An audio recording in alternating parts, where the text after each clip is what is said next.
I used to think the whole purpose of life was pursuing happiness. Everyone said the path to happiness was success, so I searched for that ideal job, that perfect boyfriend, that beautiful apartment. But instead of ever feeling fulfilled, I felt anxious and adrift. And I wasn't alone. My friends, they struggled with this too. Eventually, I decided to go to graduate school for positive psychology to learn what truly makes people happy. But what I discovered there changed my life. The data showed that chasing happiness can make people unhappy. And what really struck me was this. The suicide rate has been rising around the world, and it recently reached a 30-year high in America. Even though life is getting objectively better by nearly every conceivable standard, more people feel hopeless, depressed, and alone. There's an emptiness gnawing away at people, and you don't have to be clinically depressed to feel it. Sooner or later, I think we all wonder, is this all there is? And according to the research, what predicts this despair is not a lack of happiness. It's a lack of something else, a lack of having meaning in life. But that raised some questions for me. Is there more to life than being happy? And what's the difference between being happy and having meaning in life? Many psychologists define happiness as a state of comfort and ease, feeling good in the moment. Meaning, though, is deeper. The renowned psychologist Martin Seligman says meaning comes from belonging to and serving something beyond yourself, and from developing the best within you. Our culture is obsessed with happiness, but I came to see that seeking meaning is the more fulfilling path. And the studies showed that people who have meaning in life, they're more resilient, they do better in school and at work, and they even live longer. So this all made me wonder, how can we each live more meaningfully?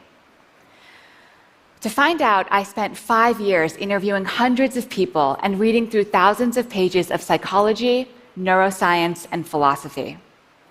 Bringing it all together, I found that there are what I call 4 pillars of a meaningful life. And we can each create lives of meaning by building some or all of these pillars in our lives.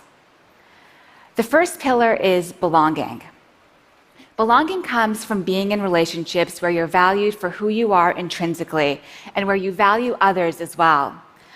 But some groups and relationships deliver a cheap form of belonging. You're valued for what you believe, for who you hate, not for who you are. True belonging springs from love. It lives in moments among individuals, and it's a choice. You can choose to cultivate belonging with others. Here's an example. Each morning, my friend Jonathan buys a newspaper from the same street vendor in New York. They don't just conduct a transaction, though. They take a moment to slow down, talk, and treat each other like humans. But one time, Jonathan didn't have the right change, and the vendor said, "Don't worry about it." But Jonathan insisted on paying, so he went to the store and bought something he didn't need to make change. But when he gave the money to the vendor drew back. He was hurt. He was trying to do something kind, but Jonathan had rejected him. I think we all reject people in small ways like this without realizing it. I do. I'll walk by someone I know and barely acknowledge them. I'll check my phone when someone's talking to me. These acts devalue others. They make them feel invisible and unworthy. But when you lead with love, you create a bond that lifts each of you up. For many people, belonging is the most essential source of meaning, those bonds to family and friends. For others, the key to meaning is the second pillar, purpose. Now, finding your purpose is not the same thing as finding that job that makes you happy. Purpose is less about what you want than about what you give. A hospital custodian told me her purpose is healing sick people. Many parents tell me, my purpose is raising my children. The key to purpose is using your strengths to serve others. Of course, for many of us, that happens through work. That's how we contribute and feel needed. But that also means that issues like disengagement at work, unemployment, low labor force participation, these aren't just economic problems, they're existential ones too. Without something worthwhile to do, people flounder.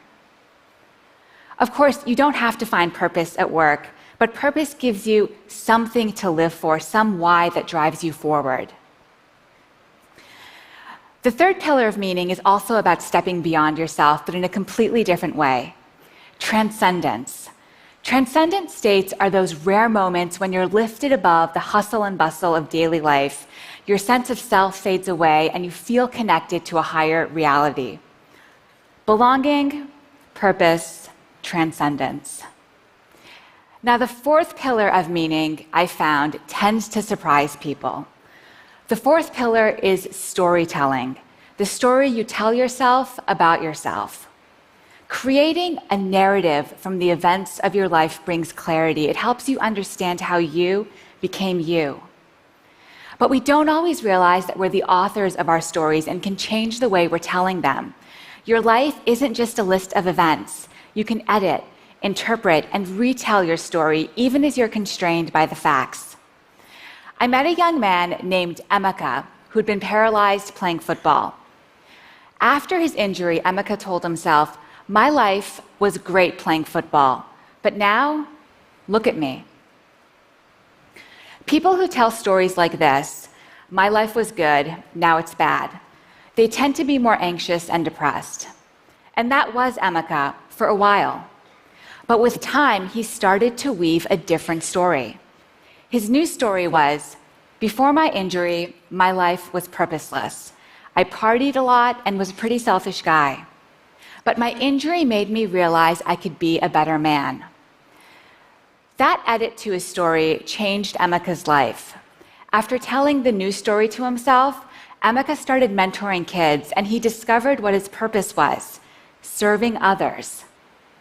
The psychologist Dan McAdams calls this a redemptive story, where the bad is redeemed by the good. People leading meaningful lives, he's found, they tend to tell stories about their lives defined by redemption, growth, and love. But what makes people change their stories? Some people get help from a therapist, but you can do it on your own too, just by reflecting on your life thoughtfully. How your defining experiences shaped you, what you lost, what you gained. That's what Emeka did. You won't change your story overnight. It could take years and be painful. After all, we've all suffered and we all struggle. But embracing those painful memories can lead to new insights and wisdom, to finding that good that sustains you. Belonging, purpose, transcendence, storytelling. Those are the four pillars of meaning.